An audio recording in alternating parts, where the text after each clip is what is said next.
Hello friends, happy women's day to all my female friends. आज हम लोग बात करने वाले हैं वुमेन एम्पावरमेंट के बारे में। हम उस देश में दोस्तों रहते हैं जहाँ पे हमारी जितनी भी औरतें हैं भारत की, उनको एक कामकाजी महिला ही समझा जाता है। जितनी भी हाउस वाइफ होती हैं उन पे एक प्राउड फील किया जाता है कि ये हाउस वाइफ हैं। तो आज हम बात करने वाले हैं उन महिलाओं के बारे में जिन्होंने आज़ादी से पूर्व कुछ ऐसे संघर्ष किए, कुछ ऐसी सफलताएं हासिल करी जब रिसोर्सेज भी नहीं हुआ करते थे और उनके पास कोई भी ऐसा मोटिवेशन फैक्टर या कोई भी ऐसी पावर उनके अंदर ऐसी नहीं हुआ करती थी, तब भी उन्होंने एक ऐसी महारत हासिल करी। आज हम उन औरतों के बारे में बात करेंगे। आज हमारे पास सब कुछ होने के बावजूद, हमारे पास सारे रिसोर्सेज हैं, मौजूद है, सब कुछ, आज़ादी भी है हमारे पास, लेकिन हम तब भी वो अचीवमेंट नहीं हासिल कर पा रहे हैं। तो ऐसा क्यों हो रहा है? इसका कारण क्या है? इसका कारण बस यही है दोस्तों कि हमारे अंदर, कि हमारे यहाँ की औरतों के अंदर अवेयरनेस की बहुत ज़्यादा कमी है। ऐसी औरतों ने कैसे अपने संघर्ष, अपने सफलता कैसे हासिल करी, ये सारी चीज़ों का नहीं अवेयरनेस हो पाया अभी औरतों पे।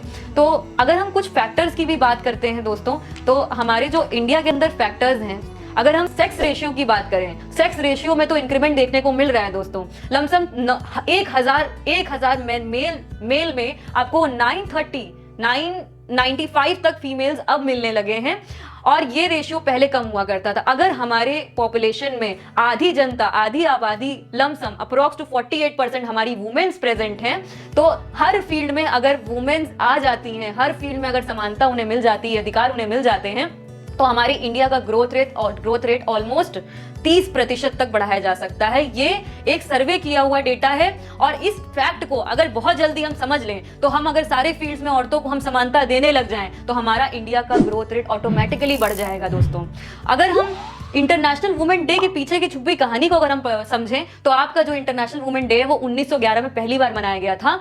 1908 में न्यूयॉर्क में एक कारखाने में 15,000 महिलाएं काम करती थी दोस्तों, और वो 15,000 महिलाओं को सही एक पे स्केल ना मिलने के कारण, और वहां की जो स्थितियां थी इतनी ज्यादा खराब थी कि जिसकी वजह से उन्होंने हड़ताल पे वो चले गए थे। और वो हड़ताल की 1908 में हुई हड़ताल के ठीक एक साल बाद सोशलिस्ट पार्टी ऑफ अमेरिका ने राष्ट्रीय महिला दिवस का आयोजन किया, और उसी के ठीक एक साल बाद डेनमार्क के कोपेनहेगन में महिला के मतदान के अधिकार को और समानता के अधिकारों की बात हुई। वहां के सम्मेलन में ये डिस्कशन हुआ।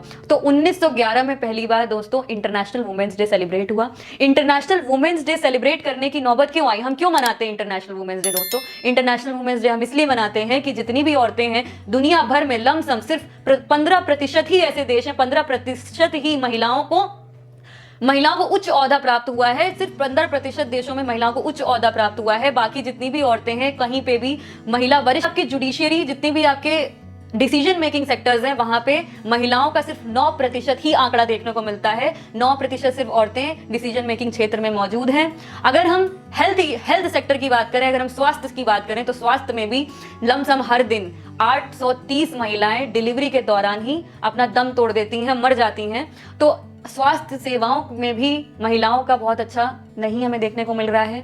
तो इसलिए हमें वुमेन एम्पावरमेंट की बात करने की जरूरत पड़ती है। अगर हम महिला करने वाले कुछ ऐसी महिलाओं की जिन्होंने आज़ादी से पूर्व अपना एक वर्चस्व कायम किया, और उन्होंने अपना नाम, एक प्रसिद्धि हासिल करी हर विभिन्न क्षेत्र में, जबकि रिसोर्सेज भी मौजूद नहीं हुआ करते। तो पहली हमारी जो इंडियन वुमेन डॉक्टर बनी, उनका नाम था आनंदी गोपाल जोशी। 1886 में ये डॉक्टर बनी थी। दूसरे नंबर में आती हैं पहली वुमेन प्रेसिडेंट INC की एनी बेसेंट, जिनको हम बखूबी से जानते हैं। 1917 में ये बनी थी। पहली इंडियन वुमेन राज्यपाल सरोजनी नायडू, ये हैदराबाद से हैं। पहली वुमेन एयरलाइन पायलट जिन्होंने पहली एयरलाइन चलाई थी, सरला ठकराल, 1936 में इन्होंने पहली एयरलाइन पायलट ये बनी। पहली वुमेन जो कि अर्जुन अवार्ड जीती थी, स्टेफनी डिसूजा, 1963 में। पहली वुमेन जो कि मिस वर्ल्ड बनी थी, पहली मिस वर्ल्ड हमारी मिस रीटा फरिया, 1966 में बनी थी ये। और पहली Indian women to win Asian games, Kamaljeet Sandhu, 1970 में ये बनी थी। और पहली इंडियन वुमेन जिनको अशोक चक्र मिला था, नीरजा भनोत, 1987 में इनको पहला अशोक चक्र मिला था। और पहली वुमेन जिनको ऑस्कर अवार्ड मिला था, भानु अथैया, 1983 में इनको पहला ऑस्कर अवार्ड मिला था। पहली इंडियन हमारी मिस यूनिवर्स सुष्मिता सेन जी, जिनको 1994 में नवाजा गया था मिस यूनिवर्स के टाइटल से। पहली वुमेन जज जो सुप्रीम कोर्ट की पहली वुमेन जज बनी थी, मीरा साइफ फातिमा बीवी जी, जिनको 1989 में पहली वुमेन जज नियुक्त करा गया था। केरल से बिलोंग करती थी ये। अब पहली वुमेन बात कर रहे हैं दोस्तों वुमेन एम्पावरमेंट के ऊपर। वुमेन एम्पावरमेंट में 3 सबसे महत्वपूर्ण पिलर हैं। पहला आपका पिलर है सेल्फ डिपेंड होना, सेल्फ डिपेंड नंबर 1।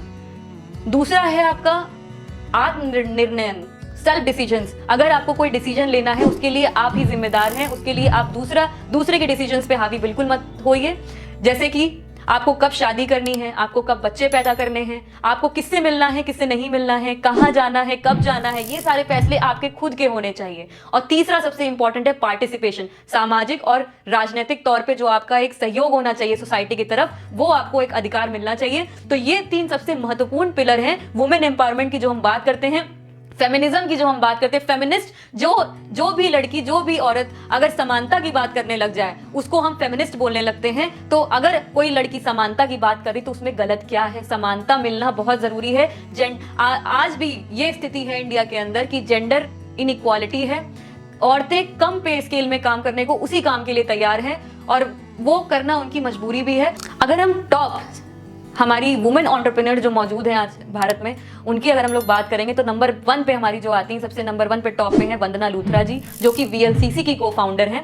वीएलसीसी एक ब्यूटी एंड वेलनेस सेक्टर है और बहुत ही वेल नोन सेक्टर है। सभी इसके बारे में जानते हैं, वीएलसीसी के बारे में जानते हैं। और इनकी नेटवर्थ की हम लोग बात करें तो $5 मिलियन इनकी नेटवर्थ है। इनको पद्मश्री से नवाजा गया था प्रेसिडेंट प्रणब मुखर्जी द्वारा अप्रैल 2013 में। और इनको जाना जाता है इनकी एनजीओ के लिए। इनका एनजीओ है खुशी नाम से, जो कि अंडर प्रिविलेज्ड और जितने भी फिजिकली हैंडीकैप्ड लोग हैं उनको ये free of cost education provide करता है। तो ये बहुत ही इंपॉर्टेंट बात है। वंदना लूथरा जी बहुत ही अच्छा काम कर रही है हमारी सोसाइटी के लिए। नेक्स्ट नंबर में जो हमारी वुमेन एंटरप्रेन्योर है वो है किरण मजूमदार शॉ जी। किरण मजूमदार शॉ बायोकॉन लिमिटेड की फाउंडर है और इनको हम इंडिया का सबसे मोस्ट इन्फ्लुएंशियल वुमेन मार्केट दोस्तों एक ऐसी पहली कंपनी है जो कि यूएसएफडीए से अप्रूव्ड है और इनको 54th रिचेस्ट पर्सन में ये आती हैं और वर्ल्ड में 65th पावरफुल वुमेन में इनका नाम दर्ज है। बिजनेस वुमेन की बात करें, टॉप इन्फ्लुएंशियल बिजनेस वुमेन की बात करें तो ये है प्रिया पॉल जी। इनके 11 पार्क होटल नाम से इनके होटल्स हैं और इन्होंने एक चेन बना रखी है होटल्स की, जिसकी ये सीईओ को फाउंडर हैं प्रिया पॉल जी। इनको पद्मश्री से भी नवाजा इंडियन प्रेसिडेंट श्री प्रतिभा पाटिल जी द्वारा।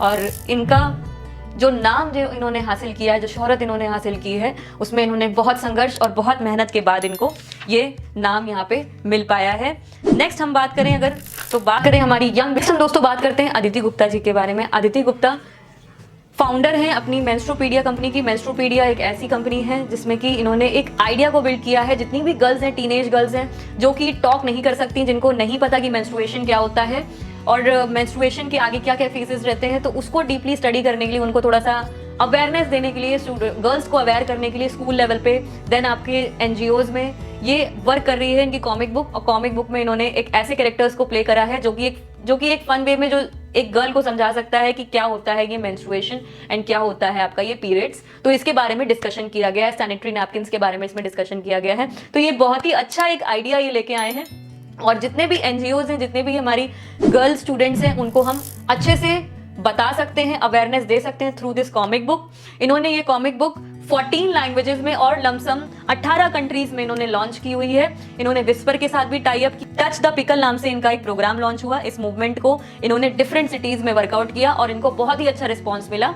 तो ये एक टैबू टॉपिक है और ये बहुत ही चेंजिंग टॉपिक है सोसाइटी के लिए, क्योंकि बहुत सारे लोग, बहुत सारी गर्ल्स एंड अपनी फादर से या मदर से या किसी से भी डिस्कशन नहीं कर पाते हैं। ये बहुत ही open and high rated topic है जिसमें कि कोई भी डिस्कशन नहीं करना चाहता है बहुत ज़्यादा। तो ये अदिति गुप्ता जी ने बहुत ही अच्छा एक आइडिया डेवलप किया है। तो ऐसी बहुत सारी फीमेल हमारी यंग बिजनेस वुमेन एंटरप्रेन्योर्स हैं जो कि ऐसे कई सारे आइडियाज़ पे वर्कआउट कर रही हैं। और ये आइडियाज़ उनको कब मिलते हैं? जब वो इन सोसाइटी के जितने भी ये बंदिशें हैं, सोसाइटी की जितनी भी ये रूढ़िवादिता है और आपकी आस्था के नाम पे आपको पीछे जो ढकेला जाता है, आपको जो एक चादर ओढ़ने के लिए कहा जाता है कि आप इस दायरे में रहिए, आप इससे बाहर नहीं जा सकते, तो ऐसे आप चादर को जो उखाड़ के फेंक देते हैं, वो ही जितनी भी आपकी बैकडोर पे जो एनर्जीज आपको बैक में खींच रही हैं, वो कैसे होती हैं? वो आपके जितने भी लोग आपके नज़दीक में सराउंडिंग्स में मौजूद हैं, वो अपने स्वार्थ के लिए या फिर वो अपनी किसी ऐसी चीज़ों के जिनसे उन्हें लगता है कि उनकी रिस्पेक्ट कम हो जाएगी, ऐसी वजहों से वो आपको आगे नहीं आने देना चाहते हैं। तो ये सारे फैक्टर्स को समझ के आप आगे बढ़िए। बहुत सारे एग्जाम्पल्स हमारी सोसाइटीज़ में सेट हो चुके हैं जिनको हम देख के इंस्पायर हो सकते हैं, आगे बढ़ सकते हैं। तो ऐसे ही जितने भी वुमेन्स हैं उनको happy international women's day. And जितने भी हमारी वुमेन वॉचर्स हैं, व्यूअर्स हैं, उनको बहुत सारा बेस्ट ऑफ लक। वो जो भी कर रहे हैं बहुत अच्छा कर रहे हैं, आगे बढ़ते रहिए। और जितना भी मोटिवेट हो सकते हैं आप ऐसे इंस्पायरिंग लेडीज, ऐसी इंस्पायरिंग पर्सनालिटीज को देख के, उनको आप देखते रहिए। मलाला यूसुफज़ई ने कहा है कि डर क्या, कि जितना भी आपको, जो भी आपको जितना दर्द दे सकता है, आप उस दर्द से आगे उठिए। और आखिरी में दोस्तों बस मैं यही कहूँगी कि happy international women's day. And आप जो भी कर रहे हैं आप बहुत अच्छा कर रहे हैं और ऐसे ही आगे बढ़ते रहिए। एंड अपने किसी आइडल को या ऐसे ही जो यंग बिजनेस वुमेन्स हैं, जो हमारे जितनी भी पुराने ज़माने में आज़ादी से पूर्व की जितनी भी लेडीज़ें रही हैं, उन्होंने कैसे अपने एग्जाम्पल सेट किए होंगे, अगर हम सोचते भी हैं तो हम सोच भी नहीं सकते, क्योंकि उस टाइम की सिचुएशन ही बहुत अलग हुआ करती थी। तो ऐसे ही प्रयास करते रहिए, आगे बढ़ते रहिए। और hats off to all women's and happy international women's day and hats of.